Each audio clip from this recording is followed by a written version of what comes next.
As-tu déjà ressenti une oppression soudaine, une fatigue inexpliquée, ou des pensées sombres alors que ta vie spirituelle grandissait? Ce n'est pas un hasard. Le voleur ne vient que pour dérober, égorger et détruire. Jean chapitre 10, verset 10. L'ennemi attaque ce qu'il craint. Et s'il s'acharne contre toi, c'est peut-être parce que tu portes une onction dangereuse.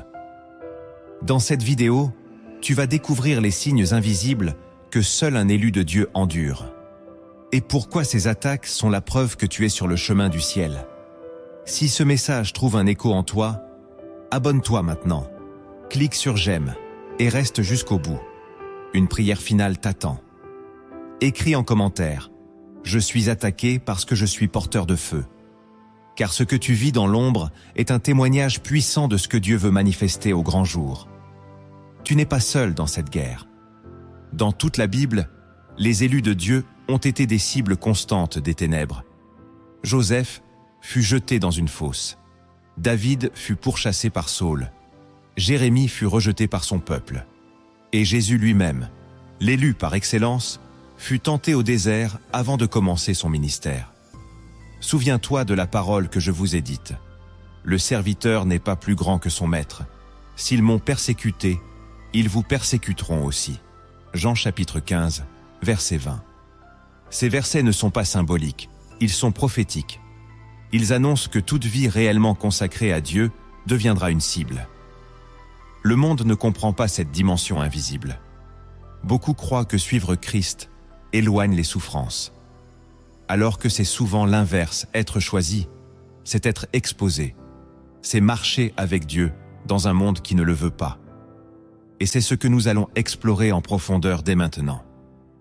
Il faut avoir été mis à part par Dieu pour comprendre ce genre de guerre, car certains combats ne viennent pas du hasard ni des hommes, mais d'un rejet spirituel orchestré par l'enfer lui-même. Voici maintenant 10 assauts invisibles que seuls les élus de Dieu subissent, souvent dans le silence, mais jamais sans fruit éternel. Le premier assaut invisible que subissent les élus de Dieu, c'est l'isolement soudain et inexpliqué. Tu n'as rien fait de mal, tu ne t'es pas disputé avec tes proches, et pourtant, les appels s'arrêtent, les amitiés s'effacent, les cercles se ferment. Ce n'est pas un hasard.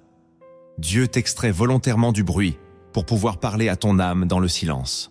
Cet isolement n'est pas une punition, mais une séparation divine. L'élu est souvent mis à part pour être formé dans le désert, loin des regards, loin des distractions. Comme Moïse seul sur la montagne ou Élie dans la grotte, tu entres dans une saison où Dieu éteint les voix extérieures pour amplifier la sienne. Mais ce silence pèse, il creuse un vide.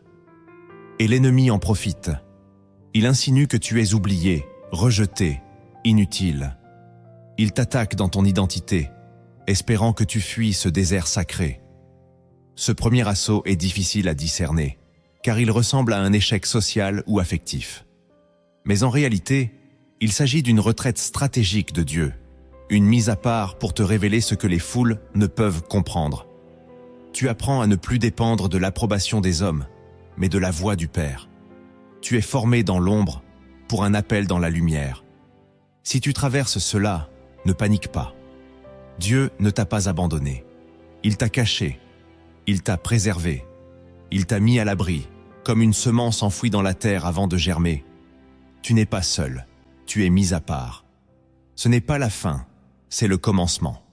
Car tout élu de Dieu passe par cette vallée silencieuse, où l'on n'entend plus les hommes, mais où le ciel commence enfin à parler. Le deuxième assaut invisible que subissent les élus de Dieu, c'est l'intensification soudaine des tentations. Alors que tu décides de marcher sérieusement avec Dieu, les pensées les plus sombres, les désirs les plus honteux, les distractions les plus absurdes, s'invident dans ton esprit comme un torrent. Tu pries plus qu'avant, mais tu es tenté plus fort qu'avant. Pourquoi? Parce que tu es devenu une cible. Le diable ne gaspille pas ses munitions sur ceux qui dorment. Il tire sur les veilleurs. La tentation devient alors une arme de saturation. Il ne cherche pas seulement à te faire tomber, mais à t'épuiser, à te faire croire que tu n'as pas changé, que tu es encore esclave du péché. Mais voici la vérité. La tentation ne prouve pas ta faiblesse, elle prouve ton éveil. Tu es entré dans le champ de bataille, et les flèches s'intensifient. Même Jésus, après son baptême, fut conduit dans le désert pour y être tenté. L'onction attire l'opposition. Le feu attire les serpents. Si tu vis cela, n'aie pas honte, résiste. Ne culpabilise pas d'être tenté. Culpabilise seulement si tu abandonnes le combat, car chaque victoire dans l'invisible te façonne pour l'appel visible. Apprends à discerner. Une tentation forte cache souvent une percée imminente. L'ennemi attaque souvent le plus juste avant ta libération. Rappelle-toi, ce combat n'est pas la preuve que tu es sale, mais que tu es précieux. L'or attire les voleurs, et ton âme attire la jalousie des ténèbres. Ne te décourage pas. Tu n'es pas seul dans ce feu. Christ y marche avec toi. Le troisième assaut invisible que subissent les élus de Dieu, c'est l'attaque persistante contre leur sommeil. Tu veux prier, mais tu t'endors. Tu veux dormir, mais ton esprit s'agite. Tu te réveilles à des heures étranges, en sueur ou avec un poids oppressant. L'ennemi s'infiltre dans les heures de repos, car il sait que l'élu se recharge dans le silence de la nuit. Il veut troubler tes songes, injecter la peur, fatiguer ton corps. Les cauchemars deviennent fréquents, les insomnies aussi. Ce n'est pas anodin. Le diable veut te voler tes nuits pour t'épuiser le jour. Il sait que dans la Bible, Dieu parle souvent la nuit, à Joseph, à Samuel, à Daniel. Alors il s'introduit dans ce moment sacré pour brouiller la fréquence. Il ne veut pas que tu entendes. Il veut que tu craignes, mais tu dois reprendre autorité sur ton sommeil. Psaume chapitre 4, verset 9, dit « Je me couche, et aussitôt je m'endors en paix, car toi seul, ô Éternel, tu me donnes la sécurité dans ma demeure. » Ce verset n'est pas un souhait, c'est une arme. Déclare-le. Rappelle à ton âme que la nuit appartient à Dieu, pas à l'ennemi. Si tu es harcelé dans tes rêves, ce n'est pas que tu es faible, c'est que tu es dangereux. Prie avant de dormir. Couvre ton esprit. Protège ton repos. Et comprends ceci. Les attaques nocturnes sont souvent le signe que tu portes une révélation que l'ennemi veut voler avant l'aube. Le quatrième assaut invisible que subissent les élus de Dieu, c'est l'intensification des conflits dans leur environnement proche. Plus tu cherches la paix avec Dieu, plus les tensions augmentent autour de toi. Des disputes éclatent sans raison, des accusations surgissent, des malentendus se multiplient. Famille, collègues, amis, tout devient instable. L'ennemi sait qu'il ne peut pas toucher directement l'élu, alors il frappe les relations autour. Son but, semer la division, créer la confusion, provoquer la réactivité. Et si tu n'es pas vigilant, tu te laisses aspirer dans des combats de chair, oubliant que ton véritable adversaire est invisible. La Bible dit « Car nous n'avons pas à lutter contre la chair et le sang » Éphésiens chapitre 6, verset 12. Mais l'élu l'oublie parfois sous la pression émotionnelle. Ce quatrième assaut est sournois. Il cherche à te détourner de ta mission, en t'enfermant dans des conflits terrestres. Il utilise les blessures anciennes, les susceptibilités, les incompréhensions. Ce n'est pas toujours Satan en personne. Parfois, il se contente d'attiser ce qui dort déjà dans les cœurs blessés. Tu dois apprendre à répondre par le silence, à bénir au lieu de réagir, à discerner le véritable combat. Car si tu gaspilles ton énergie à te défendre, tu n'auras plus de force pour intercéder. L'élu est appelé à la paix même dans la tempête. Ce feu relationnel est un test. Si tu le traverses avec sagesse, tu deviendras inébranlable. Le cinquième assaut invisible que subissent les élus de Dieu, c'est l'impression d'un ciel fermé. Tu pries et rien. Tu jeûnes et tu ne ressens rien. Tu lis la Bible et elle semble sèche. Tu as l'impression que Dieu s'est retiré. Ce silence n'est pas un abandon, c'est un test de maturité. Dieu ne parle pas toujours pour rassurer. Parfois, il se tait pour voir si tu continueras à marcher par la foi et non par les émotions. Job l'a vécu, David aussi. Et pourtant, ils ont persévéré. L'élu apprend à aimer Dieu sans ressentir Dieu. Il avance sans voir. Il loue dans le vide. Et c'est dans ces moments qu'il grandit. Le ciel n'est pas fermé. Il t'observe. Il veut voir si tu tiens à lui ou à ce qu'il te donne. Ce 5e assaut est redoutable, car il pousse à la frustration spirituelle. Certains abandonnent à ce stade, mais ceux qui tiennent deviennent des colonnes dans le royaume. Le silence de Dieu n'est pas toujours une punition. Parfois, c'est une preuve de confiance. Si tu vis ce désert, reste fidèle. Ne cherche pas des sensations, cherche la présence. Continue d'aimer, de prier, de croire. Car tôt ou tard, le silence se brisera et tu réaliseras que Dieu n'était jamais loin. Il te fortifiait dans l'ombre. Écris en commentaire. Je continue même quand Dieu se tait. Le 6e assaut invisible que subissent les élus de Dieu, c'est l'attaque contre leur identité spirituelle. Tu sais que Dieu t'a appelé, tu as entendu sa voix, tu as été témoin de sa main, mais soudain, tu doutes. Tu ne sais plus qui tu es, tu te remets en question. Tu regardes les autres et tu te dis que tu n'es pas assez bon, pas assez saint, pas assez utile. L'ennemi cible ton identité, car c'est la racine de ton autorité. Il sait que si tu oublies qui tu es en Christ, tu perdras le courage d'avancer. Ce doute n'est pas toujours bruyant. Parfois, il s'installe lentement, par comparaison, par rejet, par critique déguisée. Mais il t'épuise, il te fait perdre ta voix. Il veut t'amener à croire que tu n'es qu'un figurant, alors que tu es un héritier. Jésus lui-même fut attaqué dans son identité après qu'une voix céleste eut déclaré « Celui-ci est mon fils bien-aimé ». Et juste après, dans le désert, le diable lui dit « Si tu es le Fils de Dieu ». Il essaie encore cette stratégie aujourd'hui. Il veut que tu vives dans le doute au lieu de la révélation. Si tu te sens inutile, perdu, vidé de ta valeur, sache que tu es exactement là où Dieu forge ton identité, non plus sur les émotions, mais sur la vérité. Tu es ce que Dieu dit que tu es, pas ce que tu ressens, ni ce que les autres disent. Rappelle-toi, tu es élu, oint, scellé, racheté, destiné à porter du fruit. Même quand ta voix tremble, ton appel demeure. Le silence ne nie pas la parole de Dieu, il l'atteste. Le 7e assaut invisible que subissent les élus de Dieu, c'est la pression mentale de l'accusation. Tu as demandé pardon, tu as confessé, tu as été lavé. Mais une voix revient sans cesse pour te rappeler ton passé, tes erreurs, tes fautes, tes chutes. Cette voix n'est pas celle de l'esprit, car la Bible dit que l'esprit convainc, mais que l'accusateur accuse jour et nuit. Apocalypse, chapitre 12, verset 10, le désigne clairement. Satan est l'accusateur de nos frères. Il ne te condamne pas toujours avec des péchés nouveaux. Il recycle les anciens. Il les projette sur l'écran de ta conscience pour te paralyser. Il veut que tu pries sans audace, que tu doutes de ton pardon, que tu avances avec un cœur chargé de honte. Ce poids mental n'est pas une punition divine, c'est une guerre spirituelle. L'ennemi sait que la culpabilité constante coupe l'intimité avec Dieu. Il n'a pas besoin de t'éloigner physiquement de l'Église. Il suffit qu'il t'éloigne intérieurement de la grâce. Mais voici la vérité. Si le sang de Christ t'a lavé, aucune accusation ne peut tenir. Il n'y a plus de condamnation pour ceux qui sont en Jésus-Christ. Romains chapitre 8, verset 1. Ce verset n'est pas symbolique, il est légal. Il est ton décret de liberté. Si tu vis cet assaut, déclare la parole.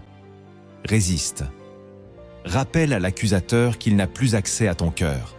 Car là où il veut mettre la honte, Dieu a mis la justice. Ne vis pas enchaîné à un passé que le ciel a déjà effacé.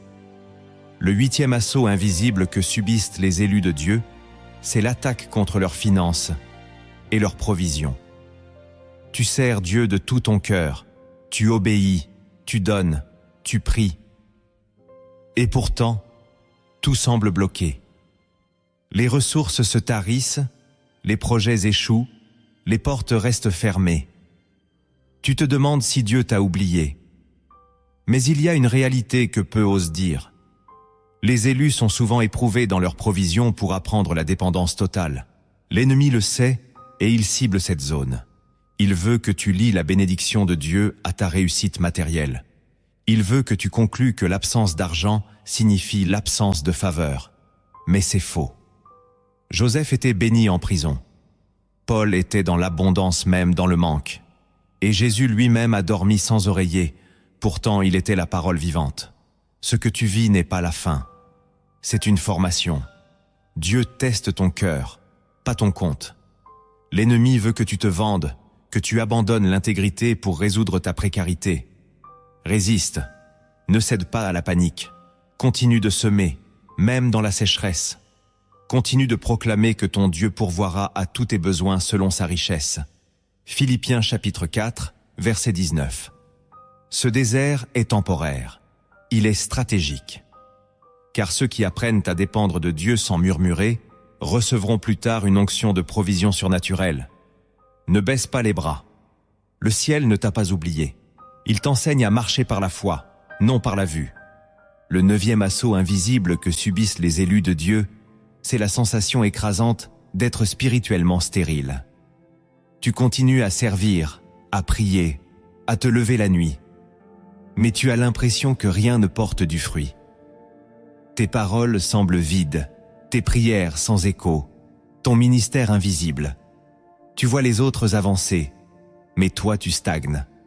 Ce désert intérieur est violent, car il ne vient pas avec bruit. Il s'installe lentement, comme une lassitude de l'âme.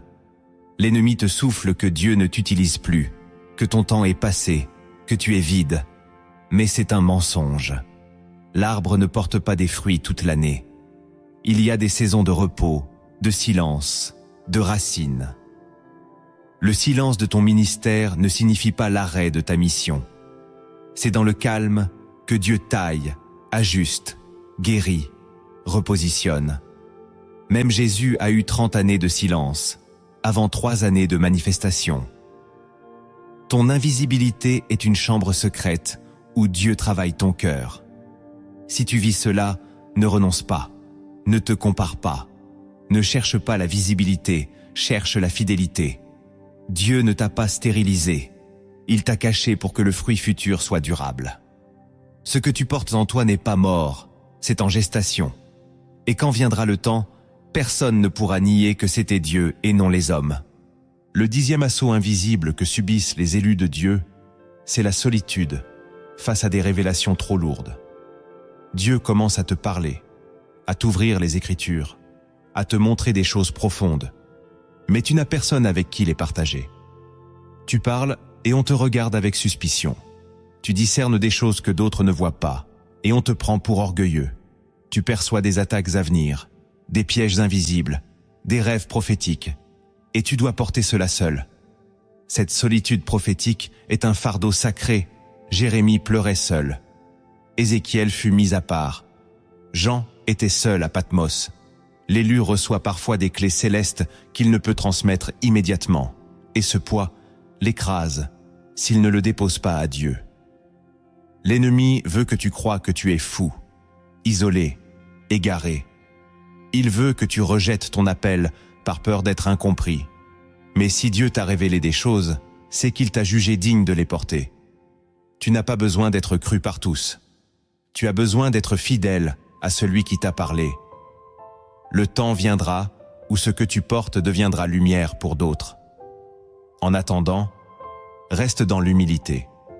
Note ce que Dieu te montre. Prie protège cette vision. Et surtout, ne doute pas de toi parce que les autres ne te comprennent pas. Ils n'ont pas vu ce que tu as vu. Les assauts que tu subis ne sont pas le fruit du hasard, mais les symptômes visibles d'un appel céleste. Ce que tu prends pour des attaques injustes cache souvent des révélations puissantes que Dieu veut te transmettre. Voici maintenant 10 révélations célestes, dissimulées dans la douleur, que seuls les élus peuvent discerner lorsqu'ils marchent dans la lumière du combat. La première révélation céleste qui se cache derrière tes douleurs invisibles, c'est que Dieu prépare ton autorité par l'épreuve. Dans le royaume de Dieu, on ne reçoit pas l'autorité par les diplômes ou les titres, mais par la souffrance sanctifiée. Chaque attaque que tu subis devient une pierre dans l'autel de ton ministère. Regarde Moïse. Avant d'affronter Pharaon, il a passé 40 ans dans l'exil du désert, rejeté, brisé, oublié. Regarde Joseph. Avant de gouverner l'Égypte, il a connu la fosse, la trahison et la prison. Tu ne peux pas conduire les autres vers la liberté si tu n'as jamais goûté à la captivité. Dieu permet des combats qui t'équipent en silence. Tu pleures, mais pendant que tu pleures, il t'enseigne. Tu doutes, mais pendant que tu doutes, il forge ton discernement. Le diable pense te détruire, mais Dieu utilise cette même attaque pour aiguiser ton appel. L'autorité spirituelle vient de la profondeur du creuset. Tu ne peux pas parler de guérison si tu n'as jamais saigné. Tu ne peux pas libérer les autres si tu n'as jamais été enchaîné. Chaque combat que tu surmontes devient une clé que tu pourras tendre à quelqu'un d'autre plus tard. Et le ciel t'observe. Le Père te forme pour porter quelque chose de plus lourd, de plus grand, de plus glorieux. Si tu es attaqué, ce n'est pas parce que tu es faible, mais parce que tu portes une semence d'autorité. Le combat que tu vis n'est pas contre toi, c'est contre ce que tu vas devenir. Dieu ne permet jamais la souffrance sans un but. Si tu résistes aujourd'hui, demain tu deviendras un refuge pour ceux qui tomberont. Ne maudis plus la saison du feu. Car c'est là que Dieu grave en toi les marques de ceux qui régneront avec Christ. Ce n'est pas ton intelligence qui fera fuir les ténèbres, mais ton endurance dans le feu. La deuxième révélation céleste qui se cache derrière tes douleurs invisibles, c'est que Dieu te retire du regard des hommes pour t'ancrer dans le regard du ciel. Tant que ton âme cherche l'approbation des autres, ton identité reste fragile. Dieu permet certaines attaques pour te détacher des opinions, des applaudissements, des attentes humaines. Il coupe les sources visibles pour t'obliger à creuser plus profond en lui. Ce n'est pas une punition, c'est une délivrance. Tant que tu dépends de leur regard, tu n'es pas libre. Alors Dieu permet qu'ils t'ignorent, qu'ils te rejettent, qu'ils ne te comprennent pas. Ce vide extérieur devient le lieu où naît ta vraie identité. Tu ne peux pas vivre pour les hommes et pour Dieu en même temps. Il faut choisir. Le regard du ciel ne flatte pas, il façonne. Et parfois, cela fait mal, mais c'est une douleur qui purifie. Jésus lui-même fut rejeté, méprisé, incompris, alors qu'il portait la parole vivante. Ne sois pas surpris si ceux qui t'entouraient ne te reconnaissent plus. Ne cherche pas à leur prouver ta valeur. Tu n'as rien à prouver, tu as seulement à rester fidèle. Car Dieu t'enseigne que ton identité ne dépend pas de leur reconnaissance, mais de sa parole. Quand le ciel te voit, il voit un fils, une fille, une voix, un soldat. Même si les hommes te voient comme un problème, le ciel te voit comme une solution. Même si les hommes te ferment des portes, Dieu ouvre des chemins dans le désert. Si tu vis cette saison d'incompréhension, bénis-la. Car Dieu arrache les chaînes invisibles que tu avais liées à leur regard. Et une fois libéré, tu pourras marcher sans avoir besoin d'être vu, entendu ou validé. Tu seras conduit, non par l'image que tu projettes, mais par la présence qui t'habite. Et là commence la vraie liberté. La troisième révélation céleste, qui se cache derrière tes douleurs invisibles, c'est que chaque attaque révèle ce que tu portes réellement en toi. Tant que tout va bien, tu peux croire que tu es fort, fidèle, stable. Mais quand le feu vient, la vérité émerge. Ce que tu disais croire devient une expérience. Ce que tu prétendais maîtriser est testé. L'épreuve n'invente rien, elle expose. C'est pourquoi Dieu permet des combats ciblés, intenses, injustes. Il ne veut pas t'humilier, il veut te révéler à toi-même. Car tu ne peux pas grandir dans ce que tu ignores. Certains pensent qu'ils ont la foi jusqu'à ce que Dieu tarde. D'autres pensent qu'ils sont patients jusqu'à ce que le ciel se taise. Les attaques révèlent tes zones faibles, mais aussi tes forces cachées. Elles t'obligent à creuser. Elles t'obligent à prier autrement, à lire la Bible non plus comme un rituel, mais comme une nécessité vitale. Dieu utilise l'adversité comme un miroir spirituel. Non pour te condamner, mais pour t'amener plus loin.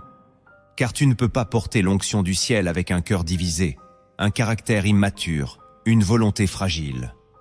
Tu dois passer par des révélations personnelles, douloureuses, mais salvatrices. Ce n'est qu'en voyant tes fissures que tu comprendras pourquoi tu as besoin de sa grâce.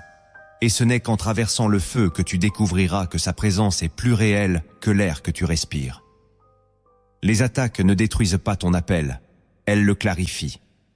Elles mettent le feu à tout ce qui était flou. Elles te dépouillent de l'orgueil spirituel pour que tu n'aies plus qu'un cri. Seigneur, soutiens-moi. Ce cri est le début de la maturité. Ce cri est le début d'une vraie marche avec Dieu. La 4e révélation céleste qui se cache derrière tes douleurs invisibles, c'est que ta faiblesse devient un canal de gloire. Ce que tu voudrais cacher, Dieu veut l'utiliser. Ce que tu considères comme une honte, il l'appelle une porte. Car dans le royaume, ce n'est pas la force qui attire la grâce, c'est la dépendance. L'apôtre Paul a supplié Dieu de retirer son écharde, mais Dieu a répondu « Ma grâce te suffit, car ma puissance s'accomplit dans la faiblesse. » 2 Corinthiens chapitre 12, verset 9. Dieu ne veut pas des héros spirituels. Il veut des cœurs brisés, qui dépendent entièrement de lui. Tes larmes ne sont pas un échec. Ta fatigue n'est pas une preuve que tu es loin de Dieu. Elles sont l'endroit précis où sa puissance veut descendre. Ce n'est pas en cachant tes luttes que tu grandiras, mais en les amenant devant le trône. L'orgueil te dira de te relever vite, de sourire, de faire semblant. Mais Dieu te dit, reste là, laisse-moi te visiter dans ta poussière. Car c'est là que commence le miracle. Les plus grandes transformations naissent dans les endroits les plus bas. Les élus ne brillent pas parce qu'ils sont parfaits. Ils brillent parce qu'ils ont appris à pleurer aux pieds du Père. Et dans ses larmes, Dieu a mis du feu dans ses faiblesses. Il a planté de la force. Ne méprise plus ce que tu traverses, car c'est précisément cette faiblesse que Dieu va utiliser pour toucher d'autres cœurs. Et quand tu te relèveras, tu ne seras plus le même. Tu ne parleras plus de Dieu, tu parleras depuis Dieu. La 5e révélation céleste qui se cache derrière tes douleurs invisibles, c'est que le silence de Dieu est parfois son langage le plus profond. Quand tu pries et qu'il ne répond pas, ce n'est pas toujours parce qu'il est loin, mais parce qu'il t'invite à un autre niveau d'intimité. Le silence n'est pas l'absence, c'est un appel. Dans ce silence, Dieu observe ton cœur. Vas-tu persévérer même sans réponse? Vas-tu continuer à louer même sans ressentir? Le silence devient alors un terrain de révélation. Job, dans son affliction, n'a pas entendu Dieu pendant des jours, des semaines, mais à la fin, il dit « Mon oreille avait entendu parler de toi, mais maintenant mon œil t'a vu. » Job chapitre 42, verset 5. Le silence l'a conduit à la vision. Le désert sonore a fait naître la vraie rencontre. Si tu vis ce genre de vide, ne t'agite pas. Ne cherche pas à remplir le silence avec des voix humaines. Assieds-toi. Écoute. Attends. Car Dieu parle aussi dans le non-dit. Il ajuste ton oreille pour qu'elle ne dépende plus du bruit, mais de la présence. Le silence forme des adorateurs profonds. Il sépare ceux qui cherchent le pain de ceux qui cherchent le pain de vie. Et quand Dieu parlera à nouveau, tu sauras l'écouter, non pas avec ton intelligence, mais avec ton esprit. Ce silence, aujourd'hui douloureux, est en réalité une école. Et ceux qui la traversent sans fuir deviendront des témoins vivants de la fidélité invisible du Père. La 6e révélation céleste qui se cache derrière tes douleurs invisibles, c'est que chaque saison obscure devient un témoignage de lumière. Ce que tu vis maintenant dans les larmes, tu le proclameras un jour avec puissance. Dieu transforme tes combats secrets en paroles de délivrance pour les autres. Rien n'est gaspillé dans le royaume. Même ta confusion, même ton épuisement, même ta solitude, tout peut devenir une semence. Le monde valorise la réussite visible, mais le ciel récompense la fidélité cachée. Si tu tiens bon dans l'épreuve, Dieu te confiera une voie. Et cette voie ne sera pas construite sur le savoir, mais sur la traversée. Les plus grands témoins ne sont pas ceux qui ont tout compris, mais ceux qui ont survécu au feu. Tu ne peux pas mentir quand tu as saigné. Tu ne peux pas jouer un rôle quand tu as pleuré. Ton histoire deviendra un pont pour d'autres. Car Dieu ne cherche pas des prédicateurs parfaits. Il cherche des cœurs brûlés par la vérité. Ta fidélité dans la nuit devient ta crédibilité dans le jour. Chaque épreuve traversée avec foi devient une parole de vie. Car tu ne parleras pas depuis tes lèvres, mais depuis tes cicatrices. Et dans le royaume, ce sont les cicatrices qui libèrent les captifs. Quand tu parles, Ce ne sera pas ton expérience qui touchera, mais la gloire qui est née dans l'obscurité. Ne méprise pas cette saison. Ce que tu vis aujourd'hui dans l'ombre deviendra demain le feu qui éclaire d'autres âmes. Dieu utilise ton histoire pour en sauver d'autres. Et ce que tu pensais être une malédiction devient un canal de grâce.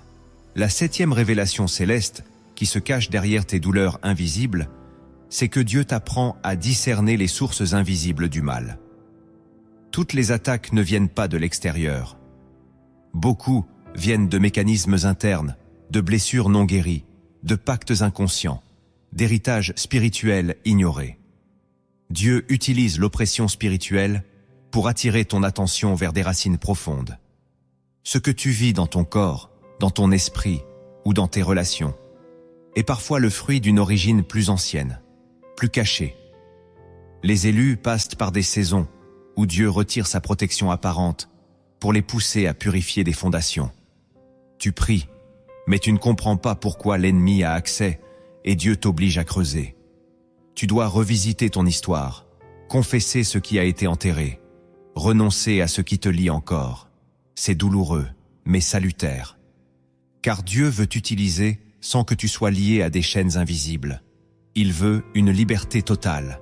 Ce combat est une invitation à la délivrance intérieure.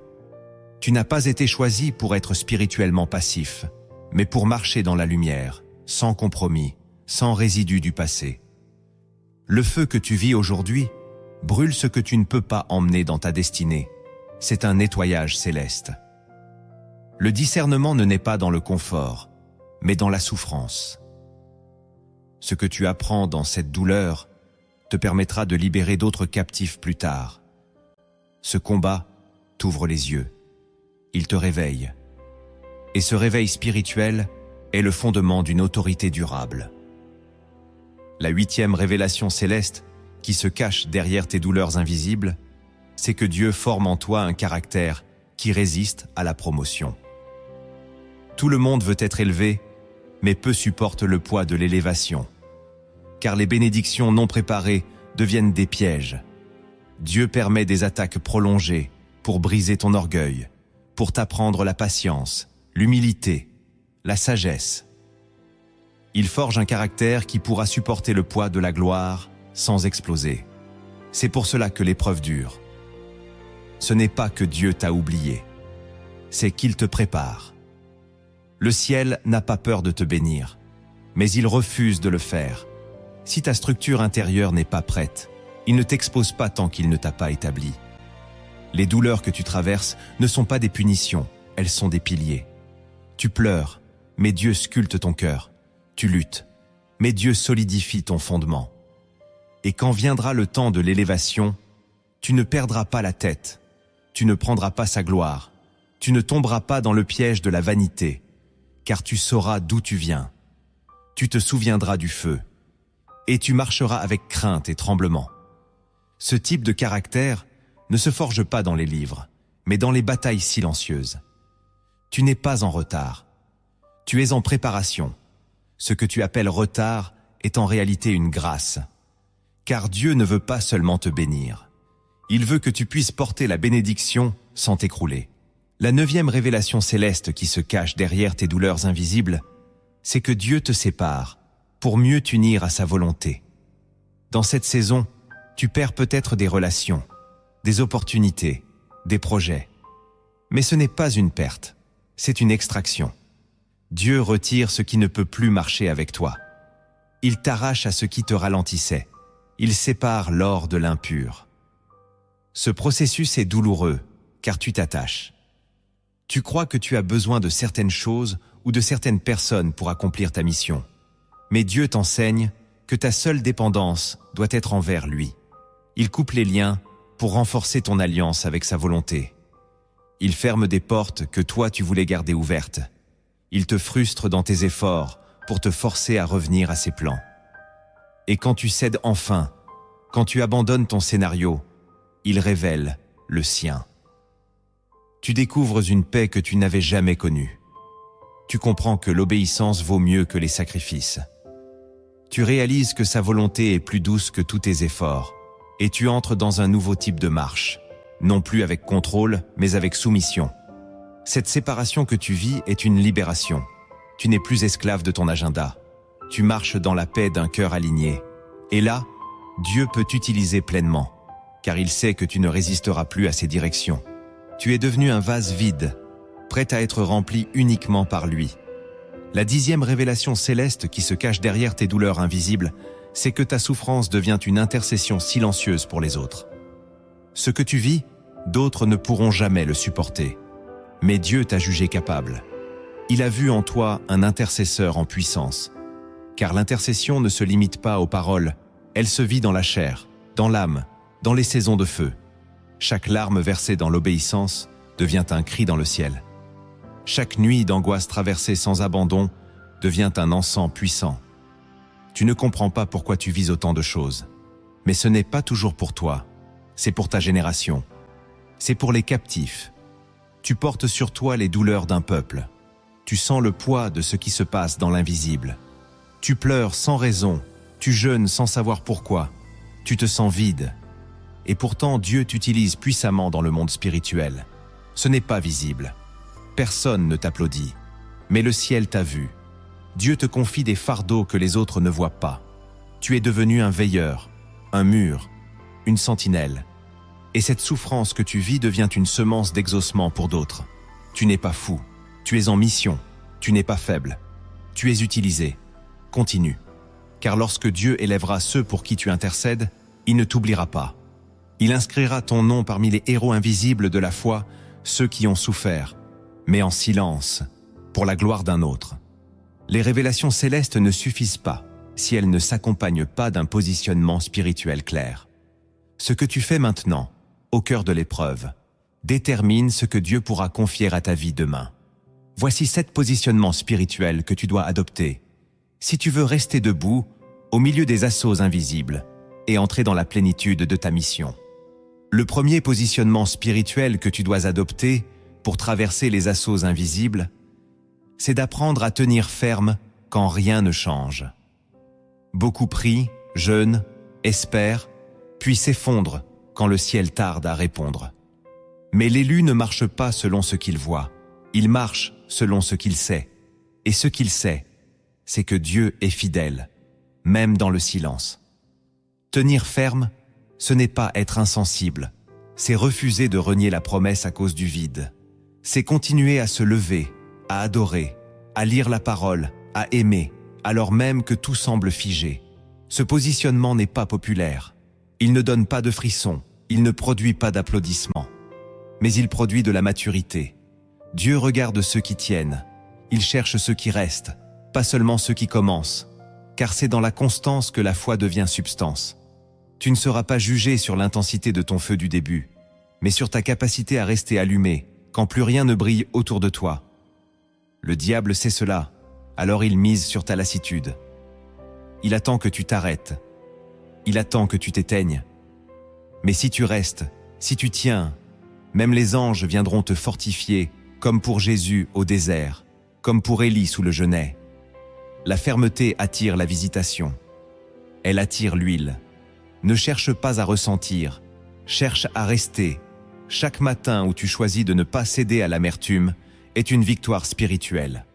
Chaque prière dite dans la fatigue est une semence puissante. Dieu compte tes pas, même ceux que personne ne voit. Et quand tu resteras debout dans la nuit, tu verras l'aube venir plus vite que tu ne l'imaginais. La foi, ce n'est pas fuir la réalité. C'est se tenir debout face à elle, en sachant que Dieu ne ment jamais. Le deuxième positionnement spirituel que tu dois adopter pour traverser les assauts invisibles, c'est de fermer les accès que l'ennemi utilise contre toi. L'élu n'est pas simplement une victime du combat spirituel, il est aussi un gardien. Et chaque attaque répétée peut parfois révéler une brèche non refermée, une porte restée ouverte, un terrain laissé vulnérable. Ce n'est pas toujours que tu es persécuté à cause de ton onction. Parfois, tu es exposé à cause d'une négligence, une pensée que tu nourris, une parole que tu tolères, une habitude que tu excuses, deviennent des autorisations involontaires que l'ennemi exploite. Et Dieu permet que tu sois pressé pour que tu identifies ces fissures. Tu dois examiner ta vie à la lumière de la parole, pas pour te condamner, mais pour t'aligner, car là où la lumière entre, l'ombre ne peut subsister. Fermer les accès, c'est pardonner là où tu avais gardé rancune. C'est renoncer à ce divertissement qui souille ton esprit. C'est confesser ce que tu as caché. Ce positionnement est radical, mais il est vital. Tant que tu gardes des zones grises, le diable y plantera des racines. Le royaume de Dieu ne tolère pas les compromis, et celui qui veut résister au feu doit devenir un sanctuaire. Tu n'as pas besoin d'être parfait, mais tu dois être pur, pas selon tes standards, mais selon ceux de l'esprit. Ferme les accès, et tu verras que certaines attaques disparaîtront d'elles-mêmes. Ce n'était pas une guerre, c'était une permission. Reprends ton autorité, mets de l'ordre, sanctifie ton atmosphère, car le Saint-Esprit ne se manifeste pas dans un cœur divisé. Et lorsque tu deviens une demeure propre, l'ennemi fuit sans que tu aies à crier, car la lumière parle plus fort que les cris. Le troisième positionnement spirituel que tu dois adopter pour traverser les assauts invisibles, c'est de renouveler ton intelligence par la parole. Lorsque tu es attaqué, la première cible n'est pas ton corps ni ton entourage, mais ton esprit. Le diable cherche à te faire penser autrement, à interpréter la réalité à travers la peur, le doute, la honte. Si tu acceptes ces pensées, tu coopères à ton propre affaiblissement. Tu dois donc protéger ton esprit comme une forteresse. Et la seule arme que Dieu a donnée pour cela, c'est sa parole. Pas simplement pour être lue, mais pour être mangée, méditée, intégrée. Renouveler ton intelligence, c'est remplacer les raisonnements humains par les vérités divines. C'est refuser de dire « je suis seul » quand la parole dit « je suis avec toi jusqu'à la fin ». C'est dire « je peux tout par Christ » quand ton âme dit « je n'y arriverai pas ». Ce positionnement est invisible, mais il est puissant. Car là où la pensée est renouvelée, le comportement change. Et là où le comportement change, l'atmosphère spirituelle se transforme. Tu n'es pas ce que tu ressens. Tu es ce que Dieu dit de toi. Mais pour marcher dans cette vérité, tu dois la méditer jusqu'à ce qu'elle habite ton âme. Chaque matin, remplis ton esprit de la parole. Lis-la à voix haute. Proclame-la. Écris-la. Elle est une épée, une lampe, un bouclier.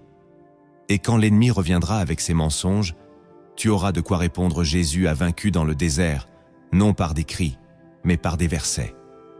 Si tu veux résister, tu dois connaître l'Écriture, non comme une décoration spirituelle, mais comme une arme de survie. Le quatrième positionnement spirituel que tu dois adopter pour traverser les assauts invisibles, c'est de transformer ta douleur en intercession. L'élu ne gaspille pas sa souffrance. Il l'offre, il la redirige, il la convertit en prière. Car là où l'homme naturel gémit, l'homme spirituel intercède. Tu peux pleurer, mais pleure en priant. Tu peux crier, mais crie vers Dieu. Tu peux être brisé, mais reste brisé sur l'autel. Car c'est dans la douleur que naissent les prières les plus vraies, les plus puissantes, les plus sincères. Lorsque ton cœur saigne, ta bouche devient un canal de feu. Et Dieu entend ces paroles nées dans la détresse. Il les recueille, il les utilise, il y répond. Ce positionnement est une arme redoutable, car l'ennemi veut que ta douleur te fasse taire, te retire de la présence de Dieu, t'isole. Mais si tu la transformes en intercession, elle devient un moteur. Chaque attaque devient un carburant, chaque larme, une offrande. Tu n'attends plus la fin de la bataille pour prier, tu pries dans la bataille, et cette posture fait trembler l'enfer, car un croyant qui souffre mais qui prie est invincible. Tu deviens un feu vivant, et même si ton corps est faible, ton esprit devient puissant. Intercède pour toi, pour ta maison, pour ceux qui vivent ce que tu vis. Lève ta voix, même si elle tremble. Car Dieu entend chaque soupir et dans le ciel, ce que tu déposes dans les larmes sera relevé dans la gloire. Le cinquième positionnement spirituel que tu dois adopter pour traverser les assauts invisibles, c'est de te nourrir de la présence de Dieu plus que de solutions humaines. Lorsque le combat s'intensifie, la tentation est grande de chercher des conseils partout, de remplir ton esprit de vidéos, de livres, de voix extérieures. Mais l'élu apprend à chercher d'abord la face de Dieu. Il ne méprise pas les outils, mais il ne les place pas au-dessus de sa présence. Tu dois revenir dans le lieu secret, pas pour demander, mais pour rester, pour écouter, pour pleurer, pour respirer sa paix. C'est là que tu reçois la force que personne d'autre ne peut te donner. Ce positionnement est simple, mais exigeant. Il demande de l'intimité, de la fidélité, de la patience. Tu ne cours pas après la solution, tu cours après le Dieu de la solution. Et parfois, ce n'est pas une réponse qu'il te donne, mais une paix, une force intérieure, une conviction profonde que tu n'es pas seul. Et cela suffit. Si tu veux traverser les assauts sans t'écrouler, tu dois rester connecté à sa présence comme à ton oxygène. Elle devient ton lieu de refuge, ton lieu de restauration, ta source de discernement. C'est dans cette intimité que l'Esprit te parle, te montre, t'avertit, te guide. Et même si le feu continue autour de toi, tu avances avec paix. Car ce n'est pas l'extérieur qui te dirige, mais sa voix à l'intérieur. Le 6e positionnement spirituel que tu dois adopter pour traverser les assauts invisibles, c'est de choisir la gratitude comme arme de guerre. Quand tout s'écroule, quand rien ne va, quand le silence de Dieu devient pesant, le réflexe de l'âme blessée est de se plaindre, de se refermer, de murmurer. Mais le croyant mature sait que le ciel répond à la louange plus qu'à la frustration. Ce n'est pas une émotion, c'est un choix. Tu dois décider de remercier Dieu, non pas parce que tout va bien, mais parce qu'il est digne, même au milieu de la tempête. La gratitude est une déclaration de guerre contre le désespoir. Elle crie « Je sais qui est mon Dieu, même si je ne comprends pas ce qu'il fait. » Et cette déclaration désarme les ténèbres. Elle met ton âme en ordre. Elle attire la paix. Elle ouvre des portes. Paul et Silas n'ont pas été délivrés après s'être plaints, mais après avoir loué dans la prison, leur voix a provoqué une secousse céleste. Si tu veux voir les chaînes tomber, chante dans l'obscurité. Remercie quand tu n'as rien. Bénis le nom du Seigneur, même dans la perte. Ce n'est pas de l'hypocrisie, c'est une décision spirituelle. Tu choisis de voir plus haut que tes émotions. Tu te positionnes dans le royaume, et non dans la logique terrestre. Et Dieu honore cela. Car un cœur reconnaissant, même brisé, attire toujours une visitation. La louange n'annule pas la douleur, mais elle t'élève au-dessus. Elle te fait voir la perspective céleste. Elle réoriente ton regard. Et soudain, ce qui semblait insurmontable devient supportable, car tu es rempli non plus de toi, mais de lui. Le 7e positionnement spirituel que tu dois adopter pour traverser les assauts invisibles, c'est de rester fidèle à ton appel, même quand personne ne le voit. Le danger des attaques, c'est qu'elles cherchent à t'arrêter. Le découragement, l'isolement, les blessures peuvent te pousser à tout abandonner. Ta mission, ton ministère, ton intercession, ton engagement. Mais l'élu comprend que l'appel de Dieu ne dépend ni des saisons ni des applaudissements. Il continue même dans l'obscurité. Il prêche même sans retour, il chante même sans public. Il sert même dans le désert. Ce positionnement demande une fidélité surnaturelle. Tu n'agis plus pour être vu, tu agis parce que tu as été envoyé. Tu ne regardes plus les fruits immédiats, tu regardes l'obéissance quotidienne. Et cette constance bâtit une force intérieure inébranlable. Les anges te voient. Le ciel enregistre chaque geste, chaque prière, chaque action. Rien n'est oublié. Dieu cherche des cœurs constants, pas des feux de paille. Et ceux qui continuent, malgré l'absence de reconnaissance humaine, deviennent des piliers spirituels. C'est dans le secret que Dieu façonne les colonnes de son royaume. Ne lâche pas. Ce que tu fais maintenant en silence prépare une explosion de gloire que seul Dieu déclenchera au bon moment. Reste fidèle. Continue. Même quand c'est sec. Même quand c'est lourd. Même quand c'est invisible. Car ce n'est pas l'homme qui t'a appelé, c'est le roi. Et il reviendra avec sa récompense. Les révélations ne prennent vie que lorsqu'elles se traduisent en vision. Jésus utilisait des paraboles pour faire descendre les vérités du ciel dans le langage des hommes. Écoute bien celle-ci, inspirée de l'Esprit, car elle cache un mystère que seul un cœur attentif pourra saisir. Elle parle d'un combat que tu connais et d'une victoire que tu portes déjà. Il était une fois, dans un royaume sec et oublié, un berger silencieux nommé Éléazar. Chaque matin, il menait ses brebis sur les collines brûlantes, loin du tumulte des hommes. Personne ne savait son nom, ni ses prières, ni ses combats. Pourtant, dans les cieux, il était connu. Car depuis l'enfance, Dieu lui avait confié un manteau invisible, l'appel de veiller.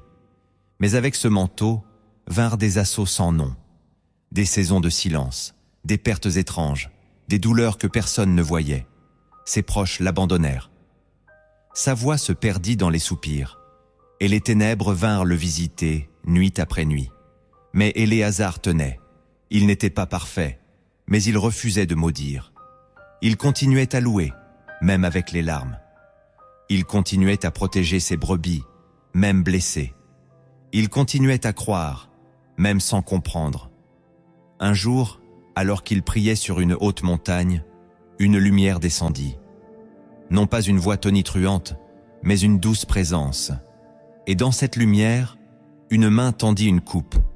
Elle était remplie de feu. L'ange dit « Bois ». Éléazar hésita. Il avait déjà tant souffert. Mais il obéit. Et lorsqu'il but, ses yeux s'ouvrirent. Il vit les anges noter ses larmes. Il vit ses prières monter comme de l'encens. Il vit que chaque nuit d'angoisse avait fait reculer les forces de l'ennemi dans sa région. Il comprit qu'il n'était pas qu'un berger, mais un gardien spirituel. Il était en guerre, mais il ne l'avait jamais su. Tout ce qu'il avait traversé avait du sens. Rien n'avait été perdu. Le feu en lui n'était pas pour le spectacle, mais pour la protection des âmes. Et cette coupe qu'il avait bue était le feu de son appel, sanctifié par l'obéissance. Éléazar redescendit de la montagne. Rien n'avait changé autour, mais tout avait changé en lui. Il ne cherchait plus à fuir la douleur. Il la portait comme une offrande, et partout où il passait, sans un mot, les cœurs s'ouvraient. Il brillait sans parler, car ceux qui brûlent en secret finissent par illuminer les vallées entières. Il n'eut jamais de gloire humaine, mais dans le ciel, son nom était gravé sur les murailles. La parabole d'Éléazar te révèle une chose essentielle. Ce que tu vis dans l'ombre, Dieu l'utilise dans l'invisible. Les attaques spirituelles que tu traverses ne sont pas des malédictions. Elles sont des réponses à ton appel. Ton endurance, ta fidélité, ton silence, ton feu intérieur. Tout cela travaille pour le royaume, même si personne ne le voit. Si tu persévères sans chercher à comprendre, tu finiras par voir. Et ce que tu comprendras alors changera ta posture pour toujours. Tu n'es pas attaqué parce que tu es faible. Tu es attaqué parce que tu es dangereux. Le ciel t'a confié une mission.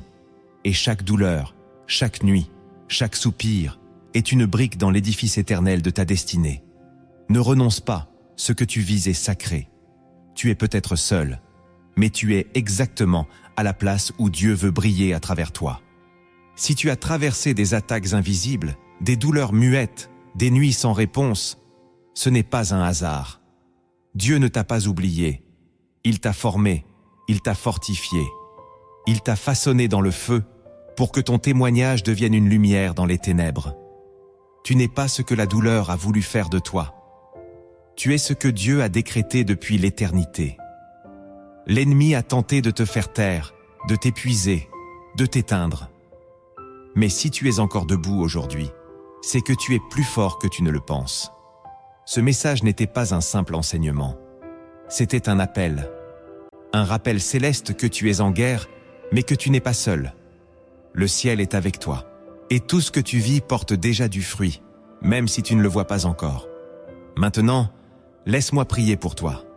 Cette prière n'est pas une simple fin de vidéo. Elle est une intercession pour ton cœur, ton âme, ta maison. Reçois-la non comme une belle parole, mais comme une visitation du Saint-Esprit. Laisse ces mots t'imprégner et entre dans cette atmosphère où Dieu te restaure, te relève et te confirme.